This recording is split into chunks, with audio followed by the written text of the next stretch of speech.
Okay, August 20th, so a month and a half sort of thing away. We've got the rematch between Anthony Joshua and Alexander Usyk.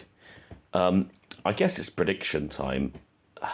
I could have made this prediction a long time ago, but hey, it's early enough that I can stick one in now.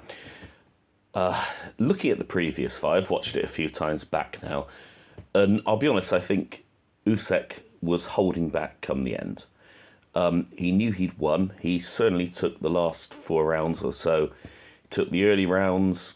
Joshua had, I think it was a big round 5. But Usyk just adjusted. I mean, I think it was round 5 where Joshua was able to land a few uppercuts into the body.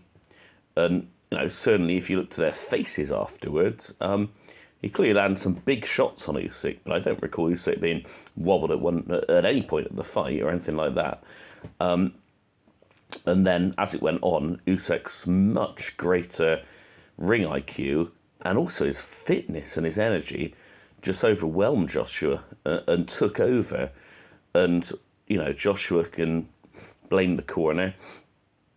And he's right to blame the corner because they shouldn't have been telling him, just stay on that jab, AJ, stay on that jab. They should have been saying, you need to knock this dude out, Josh. AJ, knock him out. It was very, very disappointing. And I don't think that's going to happen in this rematch. I don't think AJ will behave that way because he had the loss to Ruiz and he was able to atone for that fairly easily just by dancing around the ring and hitting Ruiz from distance. And that was, that was well within his toolbox. But this is very different. Usyk has such a fast and sneaky left hand. Obviously, he's a southpaw. Joshua can't just, barge in there and try and throw, deadly combos and knock the dude out. Obviously, he can't do that. It's not going to work.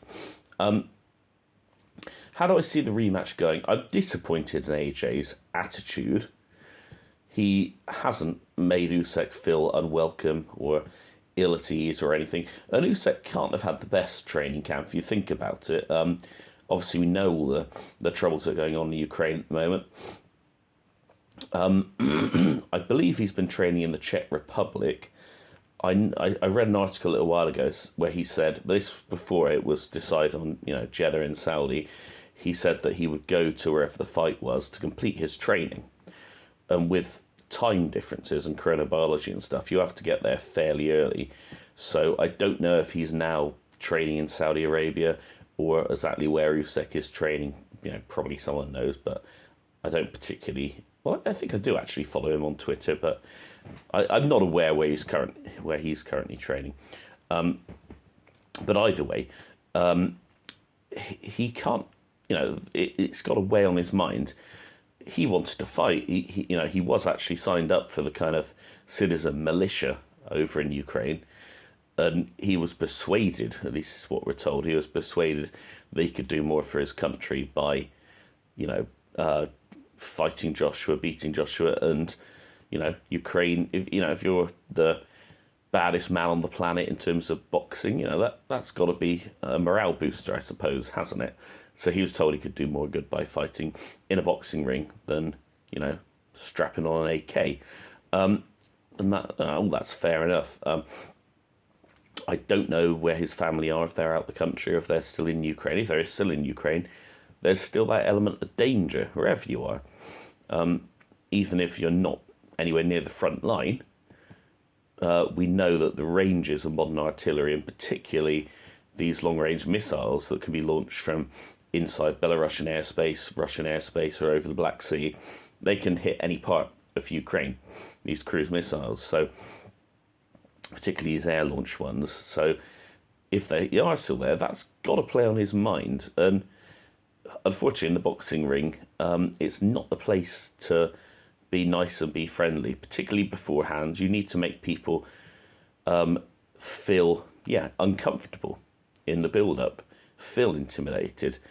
And, I thought that first press conference in particular, AJ just came across, like a wet flannel. Saying, I whooped my arse in the first fight. And, why are you saying that stuff? He won, by maybe 3-4 rounds. But why are you telling him that and boosting up his confidence even more, and then trying to stare him down and all? I don't know. It just, the whole way he talks, it sounds like he's not going to do anything different. However, getting to prediction time, I don't see it going the same way as the first fight, because I don't think Joshua's that stupid. In the Ruiz fight, he was prepared to drastically switch it up for the second, even though we all thought that, well, a lot of people were saying that Joshua needed to take control of the centre of the ring, try and really impose himself on Ruiz. And he didn't do that, did he? He used long-range boxing and the fact that Ruiz could barely move under his own weight, as Tyson Fury would say, to dance around him and frustrate him. So much so that by the end, Ruiz was kind of waving him forward and saying, come and fight me, fight me. And of course, Joshua was laughing at him and taunting him, and still sticking him with a really punishing jab. So Joshua can switch it up, and obviously has a new team now around him. And I don't think that's necessarily because of training. I think Rob McCracken could train him for this fight with tactics that potentially could give him a chance. I think he's more annoyed about the bad advice he's getting from the corner, because when you're in that ring and you're getting hit, but you're hitting back, you're not necessarily feeling the punches you take. And when you connect with your opponent, you think, wow, that's a good shot. And you can't score it objectively. And we see that time and again when fighters lose a fight fairly comprehensively but believe they won. And, Joshua, it seems, was genuinely surprised that he lost that fight, even though those of us watching, when I was watching it, I remember talking on, I don't know if it was Hatman's Discord back then, I suppose it would have been, and saying, damn, he's lost this, come round sort of 10 maybe, we knew that he'd lost it by then. Didn't see any chance in switching it up either. He did, in the middle rounds, he did have some success, but the problem was Usyk was able to adapt, just adjusting his guard a little bit to block the uppercuts. Those adaptations and that speed and that engine that he's got, very, very, very difficult opponent. How do I see the rematch going? I think Joshua will try and be more aggressive. I don't think he'll give away the early rounds in the way that he did before. He'll, right from the first bell, he'll be looking to be aggressive, and he will land. But he'll get countered with a very strong left hand all the time. And so I think it's going to initially be a lot more violent than the first fight.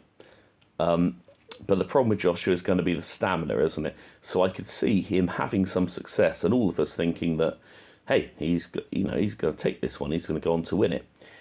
But after a few rounds, a little bit like perhaps with Tony Bellew, he got ground down, didn't he, Bellew? Even though he did all right, at least landing a few right hands early on.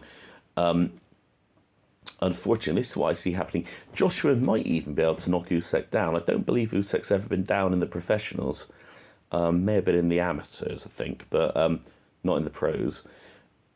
He may be able to do that. He may be able to knock Usyk down, although Usyk appears to have a very good chin. And this is what I see happening, that in the early stages, hotly contested, Joshua will be expending a lot of energy. Maybe Usyk initially will be holding back, being fox-like in there, defending well, but certainly stinging back. But come the middle, Joshua's already going to be feeling the pace. And unfortunately for all of us Brits that want the belts, all of them back, I think Usyk will take over. Come round 6, he'll have a big round, Usyk, and his greater fitness, his greater ring IQ, and his greater movement, I can see him taking over, and unfortunately I can see him stopping Anthony Joshua before the 10th, I would say, maybe around 9, something like that. But the difference is here, you see, that Joshua knows he's got to go for it. He's got to take those belts back. And I don't see his corner letting him go out with a whimper this time. They're not going to be telling him, well done, AJ, when he lands half a jab. they're going to be telling him like it is, and that he needs to, really put the hurt on Usyk, and I think he probably will in the first half. But he just doesn't have the stamina, and he doesn't have the chin either. Once he starts getting buzzed by Usyk, we all know what happens then. He just doesn't recover quick enough. And this, I see, is going to happen. That it's going to be worse than the first fight, in that this time he will be stopped. Because I don't think in the first fight, I don't think Usyk really had that killer instinct to actually stop him. I'm sure in the 12th round, if Usyk knew that he needed a stoppage, he'd have got a stoppage. The ref was quite close to jumping in, actually, if you watch it again. When Joshua had retreated to the ropes and was getting hit almost at will by Usyk. But I don't think that Usyk knew that he won on the cards. And I don't think he gave it absolutely 100%. Maybe 95, but I think there's a bit more in his tank, a bit more in his locker. And I think we'll probably see it in this fight. So this one, I'm not entirely sure if I'll buy it. It depends on the price point, to be honest, because I'm so convinced that Joshua cannot win it. I've paid 25 on it, but because Sky Sports just got the rights to it, if they push up the price again, which wouldn't surprise me because it's their last fight with Joshua before he goes to DAZN, if they stick it up to 30 quid, that's a lot of money for a fight where you really can only see one outcome. At least I can only see one outcome. Not that Joshua, he will, as I said, I think he will have some success early. He has got the greater reach, he has got the greater power, but that's not going to be enough in this fight, unfortunately. And he's not helping himself in the build-up. The way he's just coming across as this politically correct robot, as he always does. But I don't think he fights the best when he's like that. Back in the day, I remember Joshua saying in an interview, I like boxing, he said, because I enjoy hurting people. He wouldn't say that now, would he? It's not politically correct to say you enjoy hurting people. It's a bit sadistic, really. But when he said that, I believed him. I enjoy hurting people. That was sort of, I think, around the time of the Dillian White fight. And I think he did enjoy hurting Dillian White. When you look back at it, the way he was grinning at him and taunting him, at least before he got hit by that left hook, he was a different animal back then because he had real animosity, real dislike. And he was loving the fact that he knew he was better than his opponent and he didn't like his opponent and he wanted to hurt his opponent.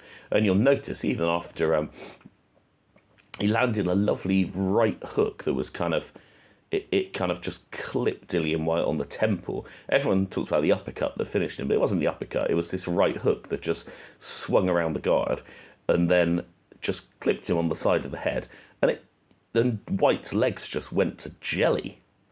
Absolutely went to jelly.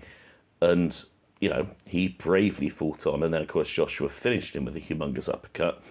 But after that, Joshua, he wasn't there sort of down on his knees checking that White was all right. It wasn't like Canelo when he knocked out Khan, immediately checking he hadn't killed him. No, Joshua was celebrating even before White had got to his feet. And, White was there kind of a tangled mess with the ropes, with his leg kind of half under him and his arm. It was, yeah. Yeah, it wasn't very pleasant. But yeah, that was, he was showing his true nature there. But maybe he sort of believed his own propaganda a little bit, about staying humble and about, staying the staying hungry thing. I don't think he has that particularly anymore. But, this new PC AJ that he's been for a long time, he's not that same ruthless person. And unfortunately, I think he'd need to be and to win this fight. And he's not shown it in the build-up. I don't think he's going to show it on fight night. But I think there has to be an improvement from him. It won't be the same as the first. But I suspect there'll be a more confident and more ruthless Usyk to meet him.